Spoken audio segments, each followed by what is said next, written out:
పోరాటం ఉంది, ఆర్థిక స్థిరత్వం, ఈ లెక్కలు ఉన్నాయి. కుల వివక్ష కాదు అక్కడ. సైన్యంలో మహాభారతంలో నువ్వు ఈ కులపు రాజు కాబట్టి నిన్ను దూరం అని ఏం లేదు కదా, ఆ లెక్కన ఉంది. రామాయణ భారతాల నాడు లేదు. ఇప్పుడు ఆంజనేయ స్వామి రాముడిని భుజానెక్కించుకుని కదా యుద్ధం చేసినటువంటిది. మరి ఎస్టీ కదా వానర్ లెక్కనైతే గనక. ఇట్లాగే ఏమైనా ఉందంటే ఆనాడు శబరి దగ్గర ఎంగిలి తిన్న ఎన్ని ఏం లేదు, ఆనాడు కుల వివక్షలకు సంబంధించి లేదు. తర్వాతన బ్రిటిష్ అంతే 18 అంతకు ముందు అవన్నీ కూడా ఏంటంటే వృత్తుల వారిగా. ఈవెన్ మన వివాహ వ్యవస్థలో కూడా తాళిబొట్టు తయారు చేసే కంసాలి ఇంటికి మనం ఇది కట్టుకుని వెళ్తాం, దారిలో గుడ్డలు పరుచుకుంటూ దాని మీద నడుచుకుంటూ వెళ్తాం, పైన ఒక దుప్పటి పెట్టుకుని లేకపోతే మామూలుగా టెంట్ పెట్టుకుని వెళ్ళాలి.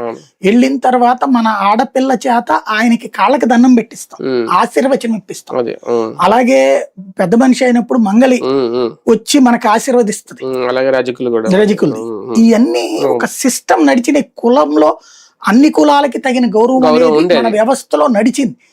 కానీ కాలక్రమేణా బ్రిటిష్ వాడు ఏం చేశాడు, 1857 సిపాయిల తిరుగుబాటు తర్వాత, సిపాయిల తిరుగుబాటు ఎందుకు వచ్చింది, పంది మాంసంతో కూడినటువంటి కొవ్వు పూసారని చెప్పి ముస్లింలు, ఆవు మాంసంతో కూడిన కొవ్వు పూసారు తోటాలకని చెప్పి హిందువులు వ్యతిరేకించారు. ఒక్కసారిగా ఈ తిరుగుబాటు